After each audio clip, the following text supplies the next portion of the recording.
Hello my dear students, you all are watching your own channel Vinesh versatile. ये class 9th के economics के chapter 1 का video part 2 है।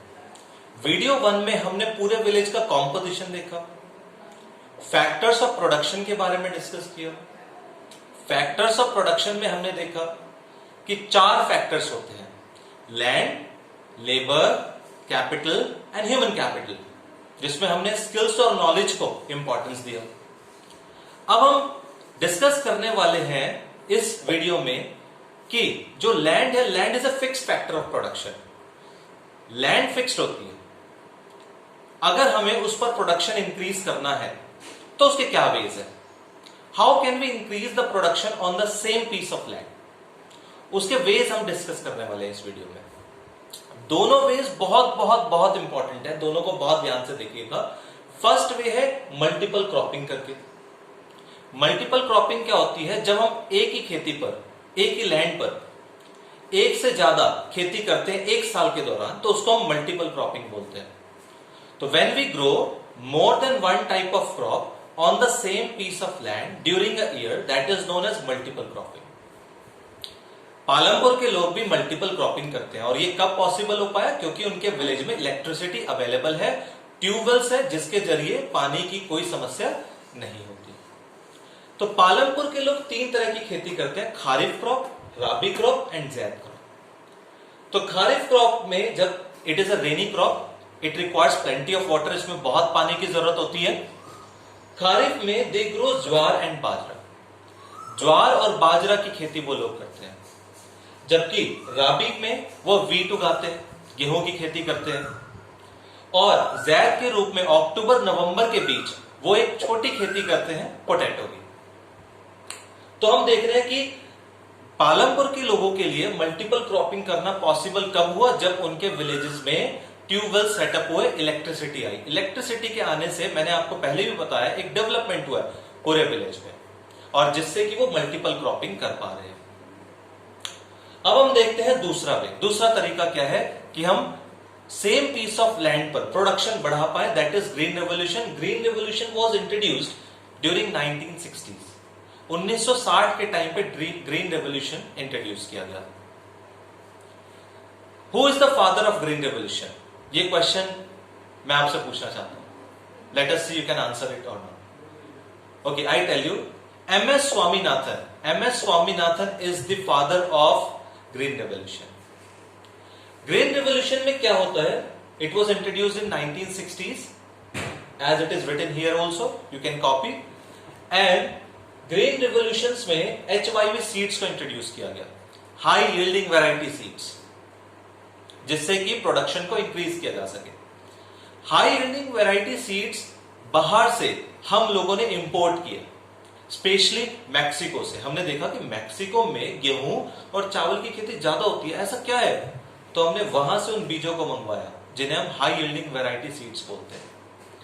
लेकिन हाई यील्डिंग वैरायटी सीड्स जब हम डालते हैं तो उसमें हमें साथ में एडिशन में केमिकल्स, फर्टिलाइजर्स और पेस्टिसाइड्स का भी यूज करना पड़ता है, और इसके साथ साथ it also requires plenty of water. तो जब हमने ग्रीन रेवोल्यूशन को अडॉप्ट किया तो हम देखते हैं कि प्रोडक्शन काफी बढ़ गया, 2.5 टाइम से भी ज्यादा। पहले फार्मर्स 1 हेक्टेयर पर 1300 किलोग्राम ऑफ वीट प्रोड्यूस किया करते थे, जबकि ग्रीन रेवोल्यूशन अडॉप्ट करने के बाद they were able to grow more than 3200 kilogram of wheat only on 1 hectare of land. यानी कि 1 हेक्टेयर पर 3200 किलोग्राम तक हो गया प्रोडक्शन ग्रीन रेवोल्यूशन से। तो देखिए कितना फायदेमंद था। तो हमने देखा कि किस तरह से हम on a given piece of land पर प्रोडक्शन को बढ़ा सकते हैं, कुछ टेक्निक्स अडॉप्ट करके, मल्टीपल क्रॉपिंग को अडॉप्ट करके, और ग्रीन रेवोल्यूशन से किस तरह से फायदा मिला। लेकिन मैं आपको बताना चाहूंगा कि ग्रीन रेवोल्यूशन कुछ एरियाज में लिमिटेड रहा। वो कौन से एरियाज है? Punjab, western UP and Haryana. In areas में लिमिटेड होकर रह गया, क्योंकि ग्रीन रेवोल्यूशन को सबसे पहले इन्हीं एरियाज में इंट्रोड्यूस किया गया। और फार्मर्स रिच होने की वजह से यहां पर ट्यूबवेल्स वगैरह को अरेंज कर पाए, HYV सीड्स खरीद पाए, केमिकल्स, फर्टिलाइजर्स का अरेंजमेंट कर पाए, जिस तरह से ग्रीन रेवोल्यूशन काफी हद तक इन एरियाज में लिमिटेड रहा। तो ग्रीन रेवोल्यूशन से एक बहुत बड़ी क्रांति आई प्रोडक्शन के मामले में, हम देख पा रहे हैं। अब हम नेक्स्ट टॉपिक के ऊपर डिस्कस करने वाले हैं। वो टॉपिक है कि जो गांव के छोटे किसान हैं, अगर उन्हें कैपिटल चाहिए तो वो कैसे अरेंज करते हैं। How do small farmers and large cap farmers arrange the capital they need. मैं आपको बताना चाहूंगा, जो छोटे फार्मर्स हैं they borrow money from large farmers और मनी लेंडर्स। वो लार्ज फार्मर्स या मनी लेंडर्स से पैसे उधार ले लेते हैं इनकेस उन्हें पैसा चाहिए होता है सीड्स खरीदने के लिए, केमिकल्स के लिए, फर्टिलाइजर्स के लिए, तो वो पैसे को बोरो कर लेते हैं लार्ज फार्मर्स से। लेकिन ये एक सही रास्ता नहीं है। क्यों? Because they are suppose to pay a big amount in the form of interest. उन्हें एक बड़ा अमाउंट इंटरेस्ट के रूप में देना पड़ता है, ब्याज के रूप में देना पड़ता है, तो उनकी ज्यादातर इनकम ब्याज देने में ही चली जाती है और वो एक डेब्ट ट्रैप में फंस जाते हैं, कर्जे के जाल में फंस जाते हैं और एज अ रिजल्ट उन्हें अपनी जमीन बेचनी पड़ जाती है। जबकि अगर हम देखें बड़े फार्मर्स कैसे अरेंज करते हैं, तो big farmers usually have their savings. जैसे कि मैंने आपको बताया, बड़े फार्मर्स के पास जो लैंड है it is more than 10 hectares, तो प्रोडक्शन भी ज्यादा होता है, तो इसलिए उनके पास अपनी खुद की सेविंग्स है, इसलिए वो पैसे नहीं मांगते हैं। अगर इनकेस उन्हें पैसों की जरूरत पड़ती भी है तो वो बैंक से लोन ले लेते हैं। अब हमने देखा कि पालमपुर विलेज में the most important activity is farming. अब हम देखेंगे क्या कोई और भी एक्टिविटीज है पालमपुर विलेज में जो चल रही है। यस, कुछ लोग वहां पर अदर एक्टिविटीज में भी एंगेज्ड हैं। वो कौन सी है? The first and most important is dairy farming. Dairy, वहां पर लोगों के पास they usually have cows and buffaloes. As I have told you that they grow jowar and bajra. Jowar और बाजरा वो उगाते हैं रेनी सीजन में, तो they feed their cows and buffaloes on jowar and bajra. And what about milk? Milk is sold in Raiganj village, जो पड़ोसी गांव है वहां पर। तो जो दूध होता है वो रायगंज विलेज में वो लोग जाकर बेच देते हैं। इसके अलावा अगर हम देखें तो they have small scale manufacturing. कुछ लोगों के पास छोटी मोटी मैन्युफैक्चरिंग है। आप वो मत सोचिएगा कि बड़े लेवल पर है जैसे आप शहरों में देखते हैं, नहीं, छोटे लेवल की मैन्युफैक्चरिंग है। या तो ये घर पर ही सेटअप की हुई है उन्होंने या अपने फील्ड में, और बाहर से कोई लेबर नहीं आता, घर के लोग ही काम करते हैं। छोटे मोटे काम जैसे दिया बनाने का, घड़े बनाने का, इस तरह के बात कर रहे हैं, स्मॉल स्केल मैन्युफैक्चरिंग। तो कुछ लोग हैं गांव के जो स्मॉल स्केल मैन्युफैक्चरिंग में है।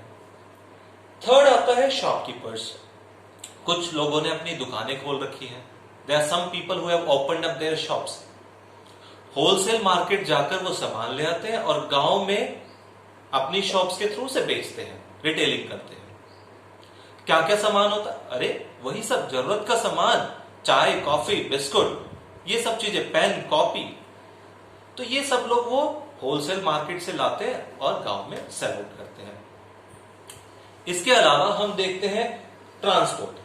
कुछ लोग ऐसे हैं जिनके पास जीप, ट्रैक्टर्स वगैरह है। They ferry people and goods from one village to another. वो लोगों को या सामान को एक गांव से दूसरे गांव ले जाते हैं and in exchange they are paid for that. बदले में उन्हें पेमेंट मिल जाती है। तो इस तरह से हमने पूरी स्टोरी को देख लिया है विलेज पालमपुर की। कुछ इसी तरह की स्टोरी हमारे दूसरे गांव की भी है। किस तरह से हमने देखा 450 फैमिलीज हैं वहां पर, कुछ लोग पक्के घरों में रहते हैं, कुछ कच्चे घरों में रहते हैं। कुछ इस तरह का ही सिस्टम हमारे सभी गांव में है। तो I hope that you have understood the complete chapter. अगर आपको किसी भी टॉपिक में कोई इश्यू है तो आप कमेंट बॉक्स में लिख सकते हैं और मैं आपको डेफिनेटली उसका रिप्लाई करूंगा या उस पर कोई वीडियो बनाकर आपको भेजूंगा। Thank you very much.